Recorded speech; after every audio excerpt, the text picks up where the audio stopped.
بسم اللہ الرحمن الرحیم، السلام علیکم۔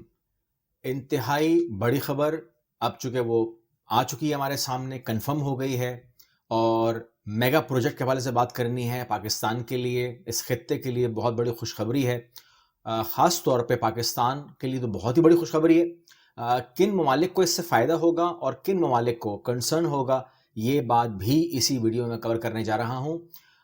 بہت بڑی خبر جو ہے وہ یہ ہے کہ ازبکستان جو ہے اس نے پاکستان کے ساتھ ایک میگا ڈیل جو ہے وہ سائن کر لی ہے، جس میں افغانستان بھی برابر شامل ہے۔ یعنی کہ ازبکستان سینٹرل ایشیا سے، اس کے بعد پاکستان، افغانستان، یہ تینوں ممالک جو ہیں ایک ساتھ اب جڑ جائیں گے۔ ازبکستان نے یہ فیصلہ کیوں کیا، افغانستان نے یہ فیصلہ کیوں کیا، پاکستان کو اس سے کیا بینیفٹ ہوگا، تو اس کو ہم کمپیئر بھی کریں گے، دیکھیں گے کہ آج سینٹرل ایشیا کیا پیمنٹ کر رہا ہے، کیا کاسٹنگ ہو رہی ہے، اور کیا اس کے پر ڈے جو اس کے خرچے ہیں وہ ہو جاتے ہیں، اور کتنا وہ سیو کرے گا پاکستان کے ساتھ۔ کیونکہ جو پاکستان کی جو لوکیشن ہے یہ گاڈ گفٹڈ ہے، لیکن جو لوکیشن ہے وہ ایسی ہے کہ تقریباً ہر معاملے میں آدھو آدھ کا فرق آ رہا ہے، اور یہ جو دور چل رہا ہے اس میں یہ بات بہت آسانی سے آپ سمجھ سکتے ہیں کہ اگر کہیں پر میرا راستہ 1,000 روپے میں طے ہوتا ہے، اگر مجھے کہیں سے 500 روپے میں ہوگا تو آئی ول گو فار دیٹ 500۔ اس طریقے سے یہ تمام کی تمام دنیا جو ہے اب ایک نئے شیپ میں ہمارے سامنے آتی جا رہی ہے۔ اب تک ازبکستان نے بندر عباس کا راستہ اپنایا تھا، جو کہ ایران کی بندرگاہ ہے، لیکن اس کی کاسٹنگ جو ہے وہ میں آپ کے سامنے ابھی رکھ دوں گا۔ لیکن آپ نے دیکھا، آپ کے سامنے ہوا جو مذاکرات ہوئے تھے، سہ فریقی مذاکرات ہوئے تھے، جس میں ازبکستان شامل تھا، اور وہاں سے جو ان کے ڈپٹی پرائم منسٹر ہیں سردور عمر زکاو وہ تھے شامل، اور اس کے علاوہ افغانستان کے فارن منسٹر تھے محمد حنیف اتمر، اور اس کے علاوہ جو ایڈوائزر ٹو پی ایم ہے پاکستان کے وہ شامل تھے عبدالرزاق داؤد صاحب، جس میں ایک روڈ میپ کے اوپر بات ہوئی جو تاشقند سے شروع ہوگا، مزار شریف سے ہوتا ہوا، کابل سے ہوتا ہوا، اور یہ پشاور تک آئے گا، اور یہی اس کا وائس ورثہ ہے۔ یہ یوز کرے گا، اس کے اندر سینٹرل ایشیا یوز کرے گا گوادر پورٹ کو، اور یوز کرے گا کراچی پورٹ کو، اور فیوچر میں آف کورس یہ سی پیک سے انٹرلنک کر دیں گے، اور جو تاشقند کا جو پوائنٹ ہوگا اس کے اندر تمام کی تمام سینٹرل ایشین کنٹریز کو وہاں سے انٹر لنک کر دیا جائے گا۔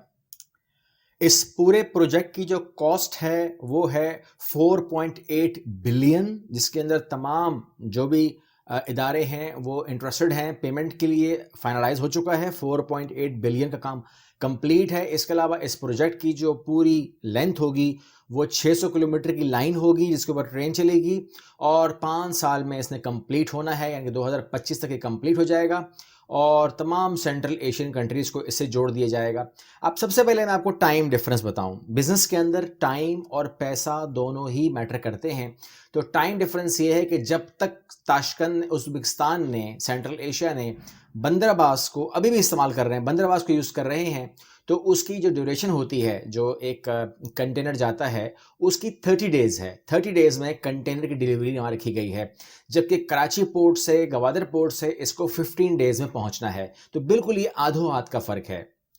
اب اگر ہم اس کی کاسٹنگ کرتے ہیں تو بندر عباس سے جو کاسٹنگ آتی ہے وہ $2600 سے لے کر $3000 تک ہے، اور یہی کاسٹنگ جو کراچی بندرگاہ پہ ہوتی ہے وہ 1400 سے 1600 ہے، یعنی کہ 50% کی سیونگ جو ہے وہ اس بزنس کے اندر افغانستان بھی کرے گا، اور تاشقند بھی کرے گا، اور اس کے علاوہ جتنی بھی سینٹرل ایشین کنٹریز ہیں وہ بھی اس میں کریں گی۔ اب میں آپ سے ایک تصویر بھی شیئر کر لیتا ہوں، امید کرتا ہوں آپ دیکھ لیں گے اس کو۔ یہ وہ منصوبہ ہے جو بھارت نے انیشیٹ کیا، اس کو ایران کے راستے، چابہار کے راستے جو ہے وہ انٹرلنک کرتا ہے افغانستان کے ساتھ۔ اب معاملہ یہ ہے کہ افغانستان اگر اس روٹ کو استعمال کرے گا تو کیوں وہ ڈبل اماؤنٹ پے کرنے پہ تیار، یعنی کہ ایک ہی ملک 2 دفعہ، چاہے وہ سینٹرل ایشین کنٹریز ہوں چاہے وہ کوئی بھی کنٹری ہو، وہ کیوں ڈبل کاسٹنگ کے اوپر کام کریں گے، یہ بڑا سوال نشان ہے، کیونکہ وہ پروجیکٹ بھی کمپلیٹ نہیں ہوا، اس پروجیکٹ بھی کمپلیٹ ہونا ہے، یعنی کہ اس کے اوپر بھی کبھی کبھی تقریباً اربوں ڈالر خرچ ہونے ہیں۔ تو ایسا کوئی پروجیکٹ جو بن رہا ہو یا پائپ لائن میں ہو، چل رہا ہو، کنسٹرکشن ہو رہی ہو، اور اس نے بننا ہے، اگر وہ بن جاتا ہے، لیکن اگر افغانستان اس کو استعمال کرنا ہی نہ چاہے تو کیا ہوگا، کیونکہ اس کو بھی کاسٹ افیکٹو دکھ رہا ہے، اور افغانستان کے لیے پاکستان کا راستہ ڈائریکٹ سیدھا اور کراچی تک پہنچنے کے لیے انتہائی کمفرٹیبل ہے، یعنی کہ وہ اس کو اگر آگے نکالتا ہے تو بھی آسان ہے اس کے لیے. اور یہی معاملہ سینٹرل ایشیا کا ہے. مان لیجئے کہ 50% کا فرق پڑ رہا ہے، تو ایسے موقع پر اگر ہم اوورآل اس کو ان تمام چیزوں کو اگر ہم کیلکولیٹ کر کے چلیں، اور یہ تمام کی تمام جو ازبکستان ہے، یہ تمام کی تمام رپورٹ میں نے وہاں سے لی ہے کیونکہ اس اخبار میں چھپ کر آیا تھا یہ، تو میں نے وہاں سے لیا تھا. تو آپ اگر اس کو اپنے بھی ذرائع سے معلوم کریں گے تو آپ کو رپورٹ یہی ملے گی کہ یہ 50% کا فرق جو ہے وہ بن جاتا ہے. اب کہنے کا مطلب یہ ہے کہ یہاں پر بھارت کے پاس آپشن کیا ہے؟ کیا وہ اس پروجیکٹ کو جو وہ بنا رہا ہے چاہے باہر ہے، کیا وہ بنانا چاہے گا؟ کیا افغانستان کے انٹرسٹ کے بغیر یا کسی اور ملک کے انٹرسٹ کے بغیر یا ایران کے انٹرسٹ کے بغیر اس کا کوئی فائدہ رہے گا؟ کیونکہ اس کا فائدہ ملے گا تو پروفٹ کم از کم کچھ نہ ہو تو کم از کم اس کی جو بچت ہے وہی ہو جائے یا اس کے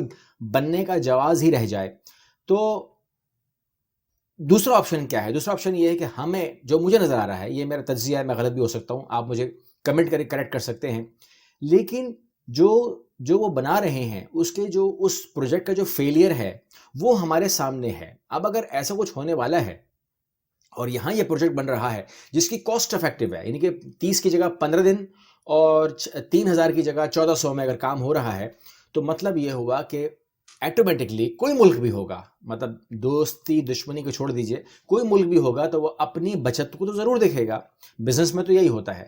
تو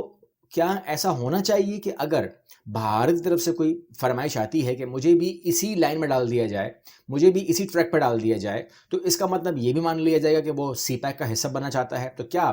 بھارت کو سی پیک کا حصہ بننا چاہیے؟ اور کیا اس کو بھی بزنس کے لیے استعمال کرنا چاہیے؟ کیا بھارت کو بھی اپنی پروڈکٹ کو سینٹرل ایشیا تک پہنچانے کے لیے، یورپ تک پہنچانے کے لیے یہ راستہ اپنانا چاہیے؟ کیا اس پر بات ہو سکتی ہے بزنس کی؟ اور کیا اس کا بینیفٹ بھارت اٹھانا چاہے گا؟ یا وہ جو بی جے پی سرکار ہے یا جو نظریہ اس نے عام طور پر رکھا ہوا ہے جس کے اندر وہ کھیلتا رہتا ہے، یا ووٹ کی خاطر وہ پاکستان کو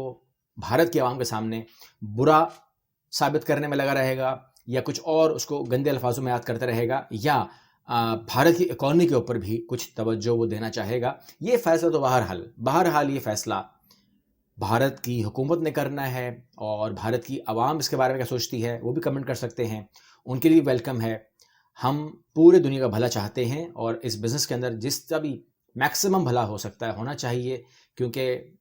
جو وبا آئی تھی اس کے بعد دنیا بہت ڈسٹرب ہے، اور لڑائی جھگڑے جنگ جدل سے اچھا ہے کہ اپنی ریکوری کی جائے. اور ریکوری کا طریقہ کار یہی ہے کہ جہاں سے بچت ہوتی ہے معاملے بنائے جائیں، کام کیے جائیں. اللہ حافظ.